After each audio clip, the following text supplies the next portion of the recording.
Hey everyone, and welcome to my interview consultation with Thomas DeLauer. Before we jump in, I just want to start by saying that the information provided in this video is strictly for informational purposes only, and Tom and I are in no way liable for any indirect, direct, or otherwise outcomes from the diet, fitness, and or nutrition advice that's presented herein.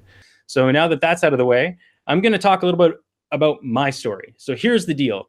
I'm just a regular guy, but I actually used to be quite a bit overweight. And just to prove that, I'm gonna give you guys some before and after pictures.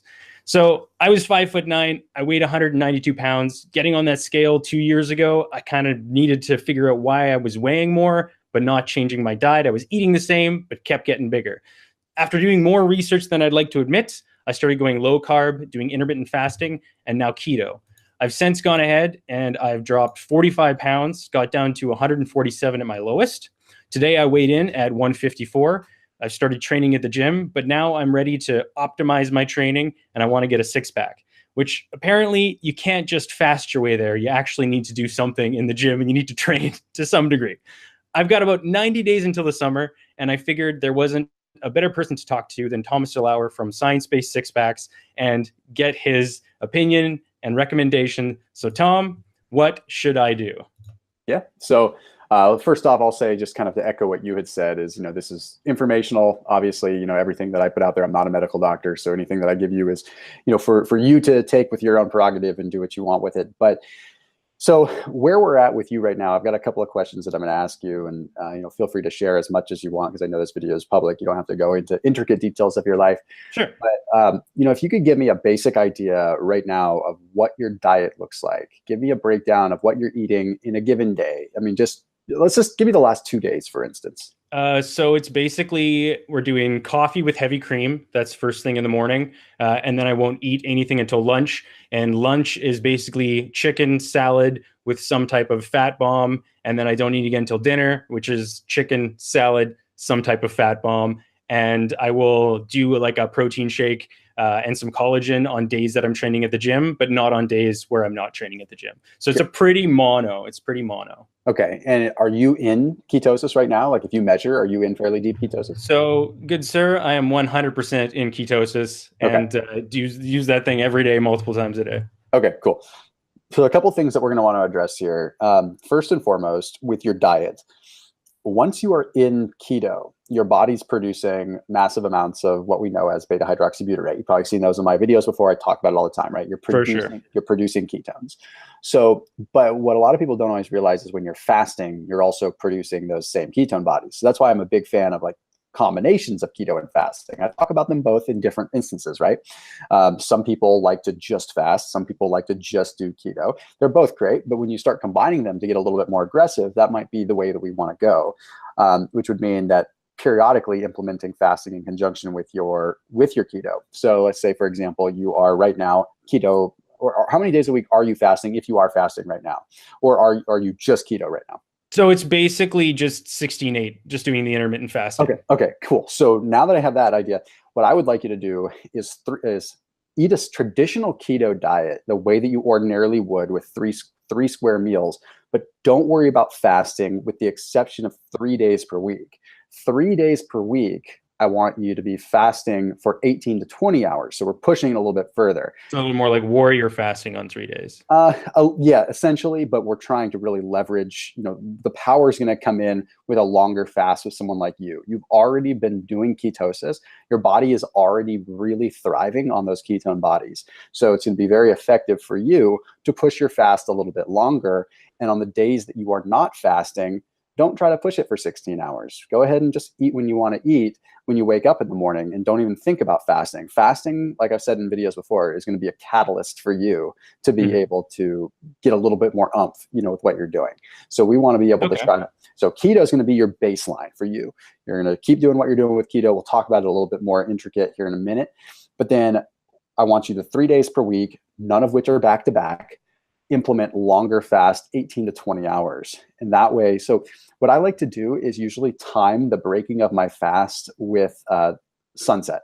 It just works really well with your circadian rhythm. It's actually really harmonious with the body. So if you were to take a situation where you were going to fast for 18 hours, you'd want to work backwards. You say, okay, if the sun goes down at 6:30, work backwards 18 hours from there is when you essentially start fasting Fasting your there. last meal. And that's a really effective way to do it. Now, do you do that like every other day type of thing, or is it? Yeah, for you, it would probably work out great just to get a nice systematic approach going where maybe you fast Monday, Wednesday, Friday. But, as we get into talking a little bit more about your training and your workout and stuff like that, we can talk about the timing of, what days you may want to fast in conjunction with what given workout. So we'll kind of put the pieces together here by the time we're done. Sure. But yeah, generally, you don't generally want them back to back. It's okay if you do, but it gives your hormones a chance to reset. You have, good fluctuations. When I say fluctuations, I mean a good one, surges in hormones that will surge when you fast, but other ones that will become suppressed temporarily. So it's kind of a give and a take. So when you're fasting, you have some hormones that really skyrocket. Testosterone skyrockets, growth hormone skyrockets. You get a lot of positive things that happen. Mm-hmm. Some hormones temporarily suppress, like your thyroid function temporarily while you are fasting suppresses. But mind you, only while you are fasting. Once you break your fast, your thyroid levels come right back to normal. Does not permanently damage anything. The point is you do want to have periods where you're not fasting so that you allow your thyroid speed to crank back up. Then you drop it down, then you crank it back up. So that's what we're trying to do here is we're trying to modulate and keep the thyroid under control so that you never lose your metabolism. Does that make sense? Yeah, for sure. Yeah. So then as far as your workouts are concerned, you're probably in an interesting state right now. And I can probably read your mind when I say this. Like you're at this point, like now with keto, like your workouts, you're still feeling good. Like you're still like VO2 is doing good. You're breathing well. Like endurance feels good, but you feel just kind of stale. Like at the end of a workout, like you don't feel like you're like ever getting a pump for one. You don't feel like you're actually activating with the right soreness. You just like get fatigued. You just bonk.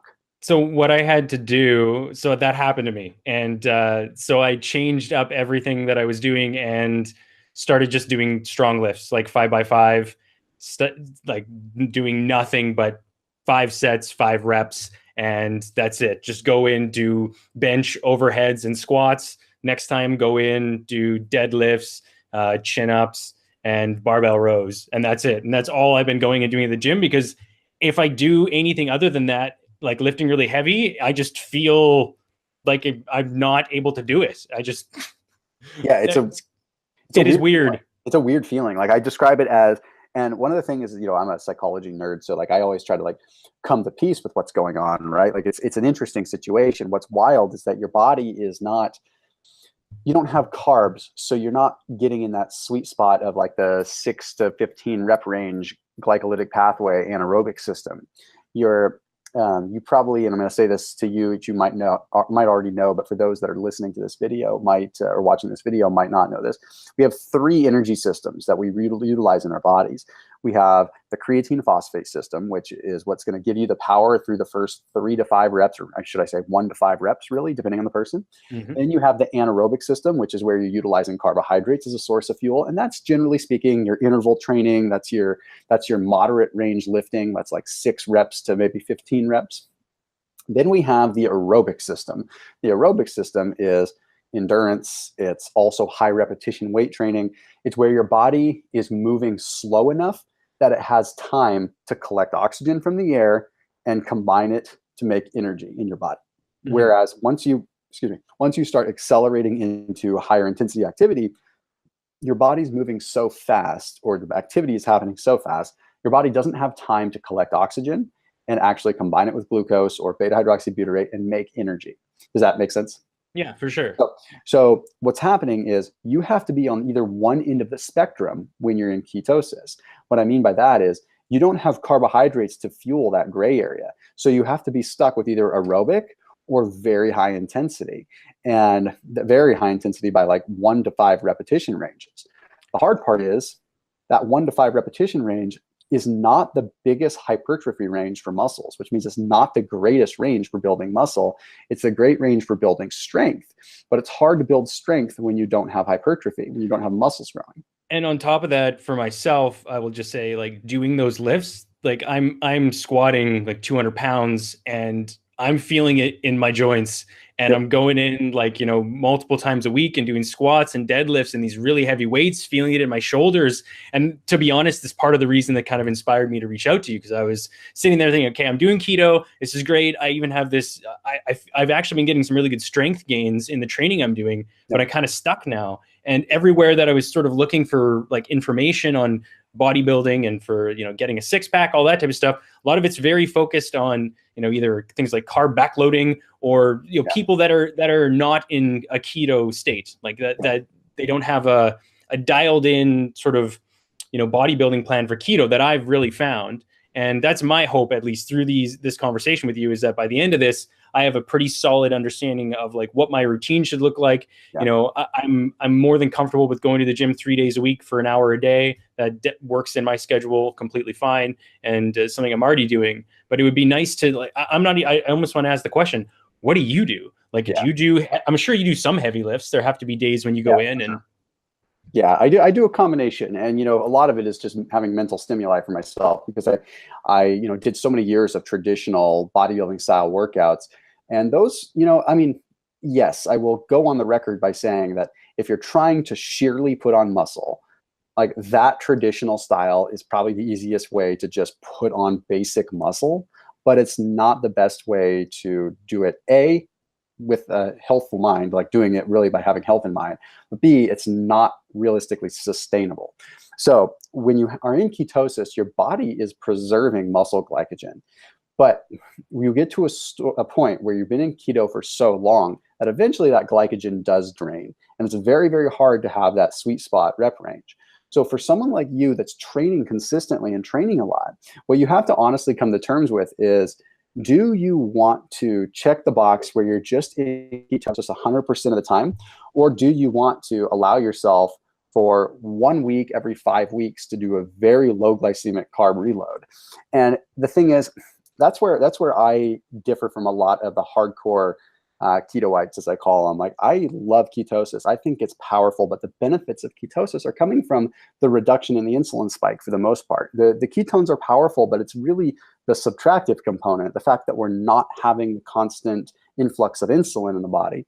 So if you can manage to go 4 or 5 weeks where you're in ketosis, you're not cheating, you're really strict, and then take a week where you're strategically implementing carbs. And I mean things like where you're cutting the fats out of the diet and you're introducing red split lentils, green split lentils, black beans, chickpeas, low glycemic carbs, not a bunch of fruit, not a bunch of grains, really nice, easy legumes and things like that.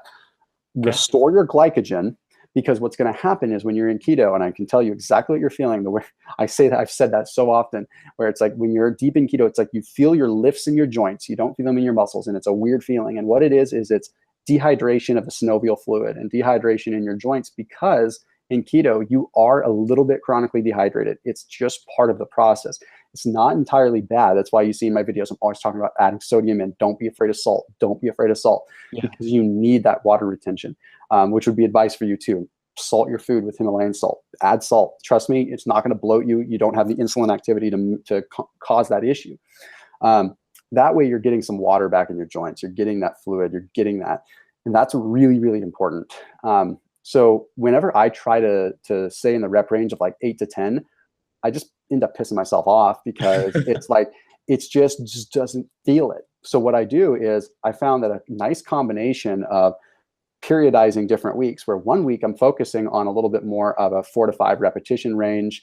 And then another week I'm focusing on that high rep range, that 18 to 20 rep range, really going for a burn. And I have found that really, really works well. It's sort of like utilizing, because I'm a big fan of time under tension principles. I always have been, because time under tension, you don't have to be constantly, you're focusing more on the stress you're putting on the muscle versus how many reps you're doing. However, I also understand that if you're trying to build mass, there needs to be an extra stimulus there. So, but you shouldn't be going into the weight room doing 5 by 5 week over week over week over week over week. I'm almost at like 3 months of doing it. And at this point, it's like, okay, I need to change this. I need to get into something else, or, choose a different program or a different regiment. And I feel like I could definitely benefit from, like, I still want to keep doing some of it. Like, I still want to do squats, but maybe it's once a week, not sometimes 3 times a week. I want to be able to still get the benefits of those compound lifts, but also dial it in for, maybe isolating certain areas, maybe switching it up where I'm do the traditional, and that's a good question too. Like, do you do like a traditional leg day or back day, or like, what's your sort of? Yeah. I used to do a lot of isolation body parts, but one thing that I've found that's clinically proven is that we burn more fat and have the ability to build more muscle when we're constantly moving the lymph. So we have to remember, so we have blood and we have lymph, two main fluid vesicles throughout our body. Blood, obviously, we know what blood does. Lymphatic fluid is what moves kind of process of our immune system. But what we also don't realize is that fat is mobilized in the lymph a lot of times. All the time. It's not just exclusively mobilized in the lymph, but that's how it moves throughout the body. It moves through our lymphatic system. What we have to remember is our lymphatic system doesn't have a heart like the blood does to pump blood. The heart pumps our blood throughout the body. The lymphatic system has no heart. It requires on muscle contraction to move the lymph. So we have to squeeze a muscle and it squeezes the lymph up, lower body, upper body. Mm-hmm. So what you really want to focus on doing as much as you possibly can is mobilizing lymph. When you're working out, you are mobilizing lymph. If I'm doing bicep curls, I'm pooling lymph into my biceps because the lymph is just going there. It's isolating there. I'm not giving it a chance. The whole idea behind occlusion training, like you've probably seen some stuff on occlusion training before where people put bands around, not a fan of that because you're trapping lymph, okay? Mm-hmm. You're never letting the lymph go. So I like to do as much as I can in the way of upper and lower body splits, even though that goes completely contradictory to most bodybuilders should say, because they really want to just destroy one muscle group. If you mobilize the lymph, it makes ketosis work better. And I'll go on record saying that again. If you mobilize the lymph, ketosis will work better because the fats are mobilized in that. So work your upper body, then go and work your lower body. It doesn't have to be these compound or supersets where you're going chest, then legs, chest, legs. I mean, do your chest sets, then relax, go over, do your leg sets. But you want to get the lymph up and down, passing through the liver, lower body to upper body to lower body. You will notice a big difference in how much energy you have during your workout simply because you're not pooling this lymph in one area. Lymph, in essence, is kind of toxic. I mean, it's not toxic, but it's carrying a lot of waste. So we don't really want it pooling. So are you saying that on one day you should be doing an upper body day and then the next day is a lower body day? Yeah, I mean, literally in the same workout. So you're alternating exercises on that day. Exactly. So like I will go in and a lot of times, like one of my favorite splits that I like to do is I rotate, I'll alternate posterior chain and anterior chain. So like if I go in, I'll do some chest, some biceps, some hamstrings, and some calves, and kind of train that way. Okay, then I'll do posterior chain and kind of alternate that way, where I'll do a little bit more of kind of going from the back and then hitting the quad. So I'm like kind of alternating. That way I'm not just like totally destroying the posterior chain or totally destroying the anterior chain. And you know what I mean by anterior and posterior chain, right? Kind of. Okay, so no, it's anterior is just the front half of your body. Posterior is the back half. There we go. Perfect. Thank you. Now. So it's like if you look at anything like posterior chain work is very important for your leg development. A lot of guys I don't have the biggest legs in the world, but they're really strong and they're good for an athlete. They're good for what I want them to do. I don't want giant tree trunk legs. I never have. But the most important thing you can do for your legs is train your glutes and train your hamstrings and train your calves properly, because most people focus on their quads and they end up quads and hip flexors all the way. So I make an extra emphasis to make sure I'm training my hamstrings a lot, training my calves a lot, and training my glutes a lot to activate them. So I love kind of the combination of upper body and lower body and still activating the right posterior and anterior chain. So for you, it's basically like every day is a full body day, and you're just sort of the only concern I would have with that is like how long are you going between days? Because if I go in and do a whole bunch of heavy lifts, for example, sometimes one day off and back in the gym and doing that same muscle group, I might still be sore. And what are your thoughts on that? Like, I'm assuming don't go back and train when I'm sore, or what are your? Well, you have to look at overall periodization, man. So periodization, we have a few different variables that we always look at. We have volume, we have frequency, we have duration, and we have intensity. Let's not really worry about duration right now because it's not really applicable. So let's just focus on volume, which is how many sets you're overall doing. Okay, your frequency, how often you're working out, and your actual intensity, how hard, what rep range are you in? Mm-hmm. It's always a give and a take. If you have more intensity, then your frequency should be less, or in this case, your volume is going to be less, but you can allow your frequency to remain high. So if you're lifting heavier, if you're doing 5x5, you shouldn't be doing more than just a few sets before you're done. Yeah. So it's the same, and then you're hitting that same muscle group. If you're hitting that same muscle group the next day, you realistically may not be super sore. You might be a little tender, but at the same time, your collective total volume for the end of the week is going to be the same if you were to do small, intense bursts every day than if you were to do longer bouts of volume where, let's say, instead of doing, let's making math simple here. Let's say you normally do 20 sets of chest. You go in and you just do like 4 exercises. You just kill chest. Okay, hypothetical. Okay, the alternative is 5 sets of chest 4 days a week. Yet at the end of the week, you're still having the total volume, the total stimulus on the muscle, everything that you need to trigger growth, except you're actually allowing the proper recovery that is in line with your nutritional demands at that point in time. So, or your nutritional intake, I should say. So my advice to you would be, if you're on a heavy periodization, would be to go heavy, but dramatically decrease the volume, knowing that you're going to be hitting that same body part again tomorrow or the next day. So it's like, and mind you, like I said, is I don't hit chest every day. Like I'll do chest, hamstrings, calves, then I'll go ahead and I'll do back, quads, maybe a little bit of triceps, so it's not like I'm always doing an upper and lower, but I'm not always hitting. So it ends up being it's different muscle groups, but it ends up being about 2.5 muscle groups per week is kind of what it ends up being, because there's one day is a wild card, is a rotating day. And then that's kind of what I would suggest for you, is throw everything you know about isolating body parts out the window and focus on how keto is going to allow you to be fueled. Keto does not lend itself to the traditional bodybuilding lifestyle. We have to reframe how we look at that. Now we are more about stimulating the muscles to grow in a different way than just torching them with heavy volume. Well, talking to you now, it sort of makes me rethink, and it's interesting too. So I can't remember if it was one of your videos, but it was another thing that I was looking into, where it was, don't think about calories in terms of a day thing. That was me. Yes, exactly. Think of it in terms of a longer period of time. And I wasn't really thinking in terms of my weight training in that example of, let's think about it in terms of a week. Now, how much volume are you lifting in that week? Well, if you're doing it in 20 pounds and you're doing 20 reps and 20 sets, or are you doing 5 sets, 5 reps with insane amounts of weight, you're still getting the same volume. Yeah. Now, obviously, hypertrophy will be a little bit different in those scenarios. But I mean, that definitely makes me sort of reframe, the whole aspect, that aspect of weight training. Yeah, it's drastically overthought, and I've tried it lots of different ways. And it's a lot of times, if you just focus on the overall amount of, reps that you're trying to accomplish. Okay. I mean, if you're trying to go for a high rep, time under tension kind of thing, that's fine. But, pick where you want to be at, pick where your focus is, pick where your time is, whatever your variable is. It kind of comes back to the old SMART goals, right? They need to be specific, measurable, attainable, realistic, and timely. The same thing comes with setting up your rep schemes. It also comes down to, you're either setting your reps or you're setting your time, depending on what you're doing. If you're doing time under tension, then maybe you're doing 5 minutes of time under tension with your biceps on Monday, doing 5 minutes Tuesday, Thursday, Friday.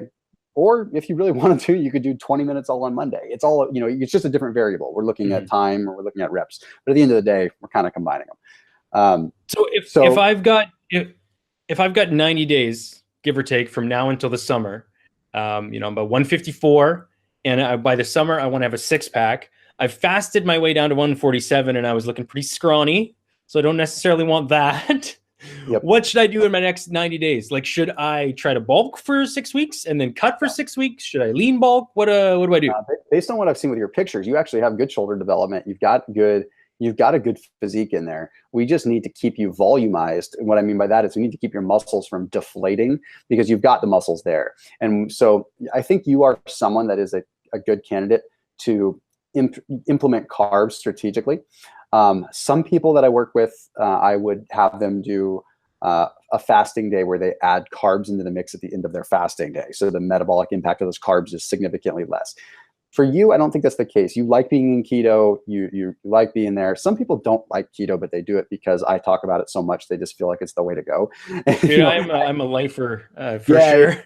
it's all, some people, I will say, I mean, people get the wrong idea. Like keto isn't for everybody. Some people don't like it. I mean, it doesn't, just because I say it's great doesn't mean you have to do it.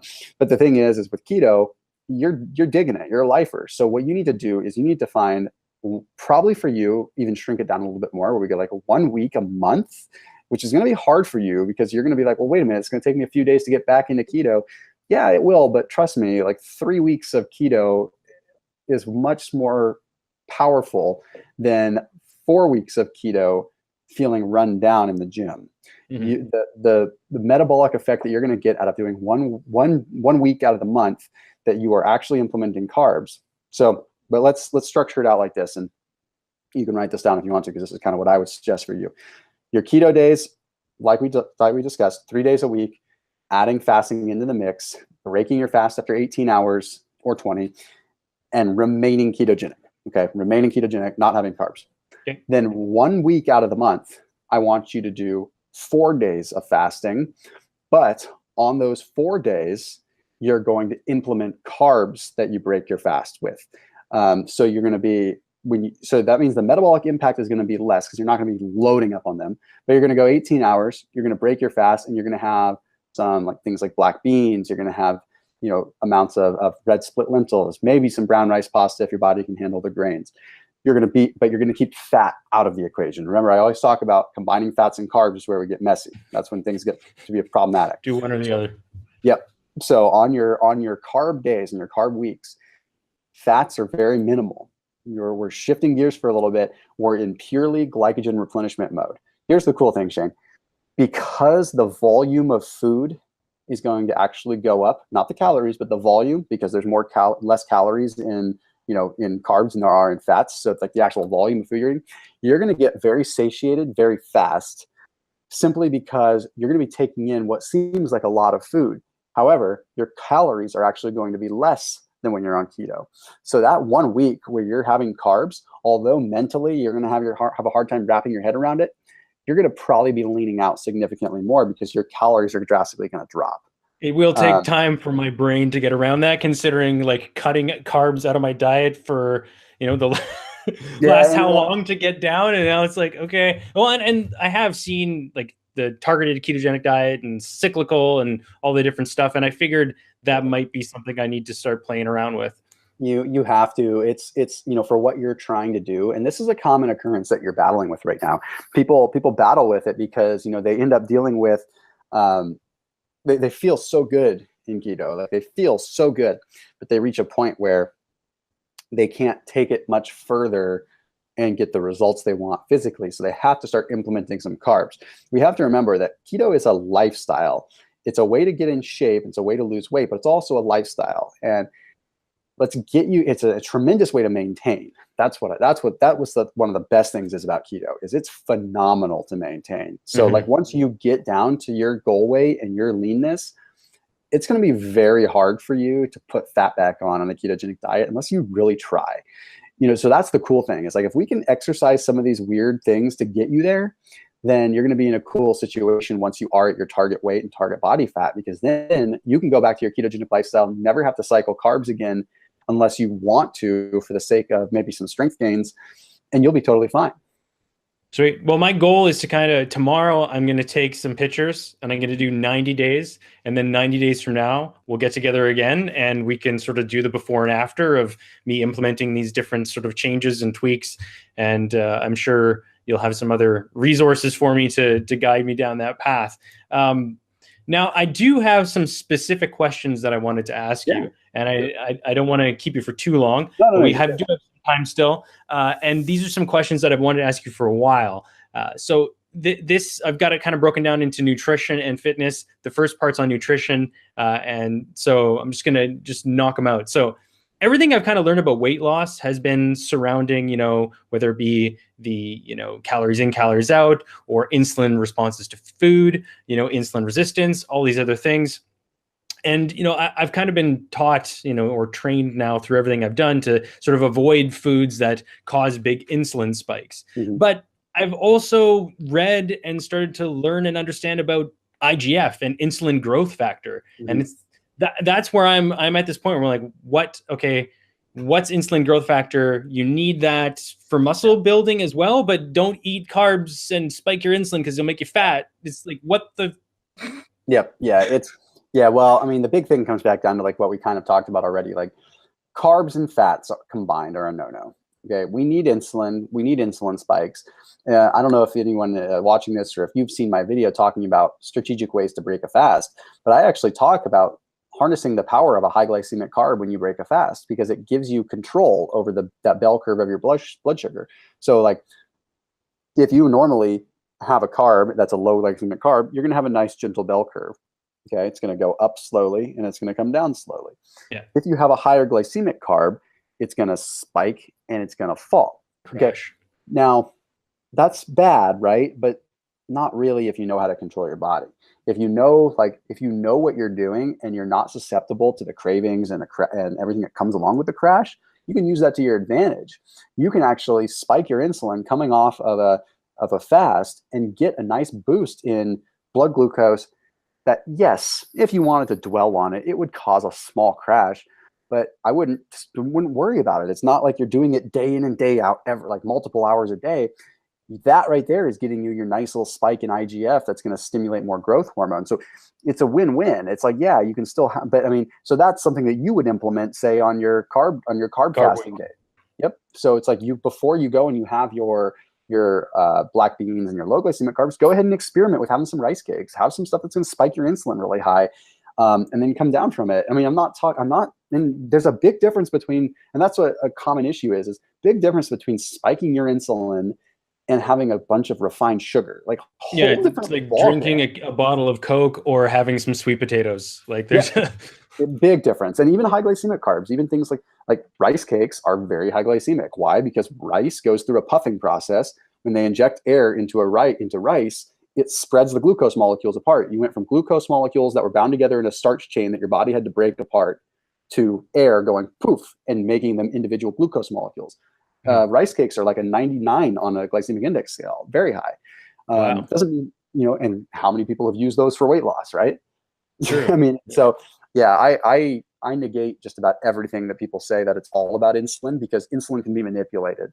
It's just a matter of like not wanting uncontrolled spikes, and whenever possible for the mainstream population, it's better to just keep insulin levels low, because 99% of the population doesn't understand the manipulation of it. So it's dangerous for them to spike their insulin. And I think we, just based on our diets in Western society, we've kind of been overdosing on refined carbohydrates and Yeah. sugar. It's made a lot of people like insulin resistant. So the interesting thing, I don't know if you saw I'm sure you saw the A to Z study. Well, when they did the follow up of the A to Z study, they looked to see who did the best for the weight loss.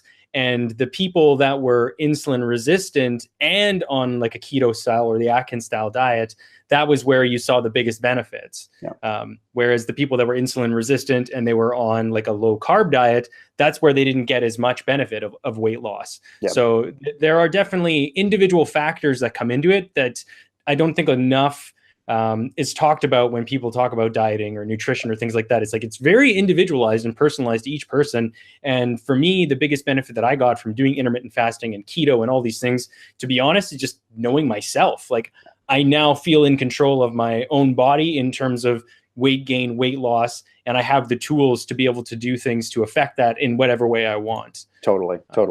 So I guess that a couple more questions in terms of nutrition, and I bet you've seen this. So the guy that consumed 5,000 calories of fat a day and he gained 3 pounds a month, or 3 pounds of weight, and the guy, he also consumed 5,000 calories of carbs a day and he gained 15 pounds of weight. Yeah. Did you see that N I equals did, 1 study that he did? yeah, I didn't see. Oh, I didn't see a study. I mean, I know of what he did. I know that whole story, but I haven't, investigated it immensely. But I mean, I know it. People have talked about it, to me, of course. It But would be interesting to see you actually do like a scientific dive on why that was the case. Like maybe him as an individual yeah, has something to do with his insulin, his hormones, or whatever. yeah, we don't know where. I mean, that's kind of the common denominator there. Is like we don't know where he lies with a lot of different things. Did he make himself insulin resistant towards the end of his carbohydrate binge, to the point where he was just storing massive amounts of carbohydrates in a really weird way. Mm. What were his levels of inflammation? We don't realize how much weight we gain just in inflammation. Like, people go on a keto diet and they'll lose 10 pounds in the first week. Well, only a couple of that's probably fat. And then they get all mad saying, like, I lost a bunch of water. No, you didn't lose water. You lost cellular inflammation that's not coming back unless you start eating really poorly. So it's not, it's, there's so many different factors that we just don't know. Totally. Yeah, but that's interesting. And I do want to dive into it more. And it would be interesting to do a video on that, like I said, and just really dive into like what could have been the different cases there. I could probably even see if I can get an interview with him. You probably could. It wouldn't be very hard for you. What else was there? Okay. So doing keto, in terms of magnesium, did you take it every day? Like a 250, a 500? What do you? Yeah, I'm a huge proponent of magnesium, and for multiple reasons. I mean, I was, part of a process of spearheading a study on Scottsdale magnesium study, which is talking about how magnesium is actually absorbed and everything like that. Magnesium, I think I can honestly say that I think in the next 5-6 years, we're going to see that magnesium is kind of the next, or probably in the next 2 years, we're going to see that magnesium is the next vitamin D, right? Where like vitamin D, a couple of years ago, everyone started saying like, oh, you need to take vitamin D to help your calcium, blah, blah, blah, blah, blah. Magnesium is getting there now. Magnesium, people are realizing that it's magnesium that we're deficient in. We're already deficient in magnesium simply because our soil is so depleted. Magnesium is a catalyst for so many different enzymatic functions in our body, like so many, over 350. And that's like, you think about all the all the way down to thyroid function, down to intestinal function, everything.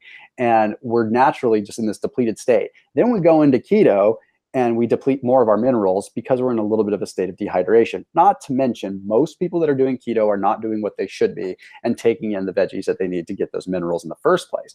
So it's safe to assume that probably a good 95% of people are going to be magnesium deficient when they're on a low carb diet. The main reason that I take it is because I feel a dramatic change in my mood. I am much more calm, much more relaxed when I take a lot of magnesium. And I personally take between 500 and 800 milligrams per day. I take a lot, and that's just me. Again, that's full disclaimer, not everyone should take that, but recommended daily allowance by the FDA is, I believe, or upper tolerable intake is 500. It's water soluble. You're not going to take It's magnesium. So it's, you ever chew the magnesium? No, I mean, because I always, it's not that bad. I think you've probably seen on my videos, like I'm on the advisory board for a company called Jigsaw. So I work with them. So they're like a sustained release magnesium. They've got a patent on that. And that was what their study was on. Cool. So theirs is pretty cool. But I don't ever really need to chew it. There's different forms of magnesium like magmalate, and there's different forms that like are drinkable that help you get it in a little bit faster and help you with the brain a little bit more. But I just like a sustained release just to make sure that it's just keeping my levels where they should be. Nice. So from a cardio perspective, do you still do much cardio, like outside of just outdoor activities or hiking or biking? Do you ever go to the gym and just run or jog or? Yeah, I'm a bit of a cardio queen just because I've always liked it. What a lot of people don't know about me is I was a hardcore runner when I was younger. So I was super overweight. Everyone knows that story, but I don't talk about the fact that I ran my first marathon when I was 11 years old. I was a little bit of a freak when it came to that. And I started hurting my knees because I ran too much. Got into playing rugby, so I was an athlete in high school playing rugby and everything like that. Then I got into college and I got into the workforce, and it just turned into just focused on that, and that's how everything kind of cascaded. Mm-hmm. So the point is that when I was young, I really enjoyed running. Like, it was a peaceful place for me, and almost to an obsessive state. I still enjoy running, and there was a period of my life where I was so heavy I couldn't run, and that was what, honestly, I don't talk about this a lot, so you're getting some virgin territory on this video here, but I mean, that was one of the biggest things that made me depressed. Was I was fat and I couldn't run, and I loved to run. So the short answer is yes, I still do cardio by way of running. I don't go to the gym and just hop on a bike. I don't go in the gym and just hop on the stair climber for a bunch of time because I'm just not into that kind of cardio. It's kind of boring. I run because I want to run, but I don't go for long runs anymore. I'll go out and, a couple days a week, I'll run 4 or 5 miles. It's like, but for me, it's therapeutic. It's more mental. I do notice that if I'm not on a ketogenic diet and I run that much, I waste away. I lose a lot of muscle very fast.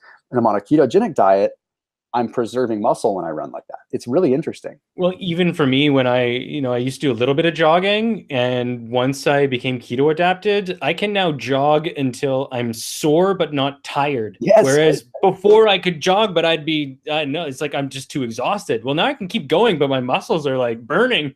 Yep, it's wild, right? It's like because you've got probably these type 2A muscle fibers that are just kind of these intermediary muscles, and you're trying to convert them to be more.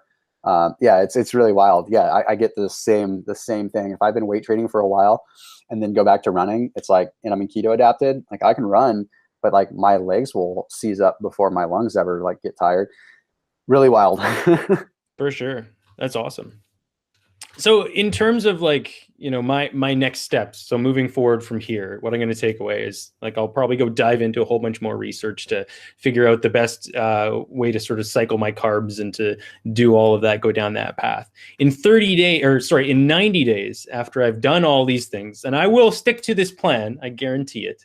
Do you want to meet up again and do this and do a follow-up and see what the results are?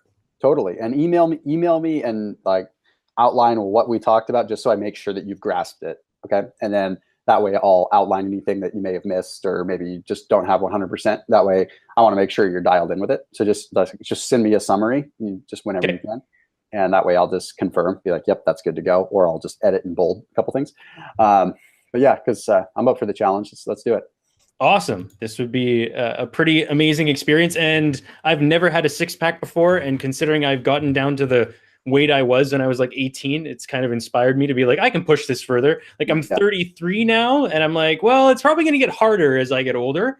So no time like the present, right?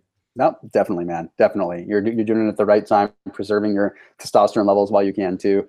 It's good that you're going to keto now. There's just a lot of guys that are like 40s, 50s, and they start going to keto. The damage is kind of done with some of their testosterone levels going down. So they can freeze it so it doesn't get worse. But like, you're in a good place to be getting keto adapted now, man. Now, are you doing any longer fasts? Yeah. So once a month, I like to do like a 36 to 48 hour fast. I don't do anything crazy. I mean, I used to like, my longest fast was 4 days, but it's like, I don't have a whole lot of a desire to go really, really long, because I implement shorter bouts of fasting. I do very frequent 24-hour fasts. So like usually once per week, I'll do a 24-hour fast. We'll just go a full day. 48 hours is not uncommon, like I said. So it's I like this prolonged fasting. I think there's something there, and I'm probably due to go for a long fast again. I'd like to do another 3, 4, possibly even push to a 5-day fast, and just totally detox my body. You probably saw my video on dry fasting. Dry fasting is really interesting. That's an extreme one, but and a little bit anecdotal with some of the stuff. That's the hard part. It's I made that full disclaimer in that video. Like, it's not heavily researched yet. It's a little bit anecdotal, but it does make sense, and everything does kind of add up, and people have had immense success with it. So. Well, I know Hugh Jackman was talking about doing things like dry fasting before going to shoot scenes for Wolverine, where he'd go 24 hours just straight up dry fasting to get there. And you can see like his body fat percentage, and like the amount that his like water was depleted in his body when he was doing those scenes is just insane. Yep. Yeah, it's nuts. And so many people, like, they want to bag on like the Hollywood fasting where you're like not eating and not drinking. And it's so funny because they want to call it extreme Hollywood fasting. Like, little do they know that extreme Hollywood dry fasting they're doing is actually really good for their cells. So whatever. Yeah, the cellular processes that you benefit from when you do things like not eat for a while is very beneficial to your body. And a lot of people, you probably had it. I don't know, maybe you did, but a lot of my family, friends, when I first started fasting, people were they'd look at me, and I was like, do I tell them I'm fasting or not tell them? Because some people have a very adverse reaction to it. They're like, why would you not eat? Why would you starve yourself? And it's like, I'm not starving myself. I'm just not eating like 12 times a day. It's like I'm still eating every day, but people have a very adverse reaction if they haven't ever heard of the concept of fasting outside of like religious purposes. It's like, no, I'm fasting for the health benefits. Yep. It's wild. I've had, people tell me that, oh, Thomas, you're developing bulimic-like tendencies, to do Jesus. That, because, and it's a gray area with people, right? It's like, how do you describe that? Because like, it's like, you're not like bulimic-like tendencies doesn't mean that you're throwing yourself up, but it means that you're just developing those obsessive, and some people probably should, if they're addictive personalities, not do a lot of fasting, because yeah, they could go like hog wild on it. But yeah, I've gotten some weird reactions from people like, why on earth are you fasting? Like, what is wrong with you? Like, crazy. It's but now it's getting mainstream enough that I think people are, not everyone, but a good amount of people are understanding what it is now. So For sure, fasting and keto have started to become sort of the big topics of weight loss and dieting. And oddly enough, I actually don't have a problem with that, because yeah, I like the idea behind keto just due to the fact that there's a lot of science and research done on it. And it's not just, in my opinion at least, some fad diet. It is the overall scientific basis for why those fad diets exist. yeah, It is the underlying factor. yeah, And when people come to me now and ask me like, oh, well, am I in ketosis? What is keto? All these questions. And I try to tell people, there's some level of ketones in someone's blood when they wake up in the morning after sleeping. And if they haven't eaten for 12 hours, there's some level. You're not in nutritional ketosis, but yeah. it's not like this is some mystical thing that like only happens to people that only do this. It's like a natural part of your body. Yeah, exactly. Exactly. And that's a great way to put it, is you're just tapping into this already existing thing and you're just leveraging it more. Totally. All right, Thomas. Well, thank you so much for joining me for this hour. I'm looking forward to sort of putting into practice some of these things that we talked about. Is there anything you wanted to plug or mention before we stop the broadcast? No, man, you're good to go. Keep this nice and clean and just rock and roll. Thanks. Take care, Thomas.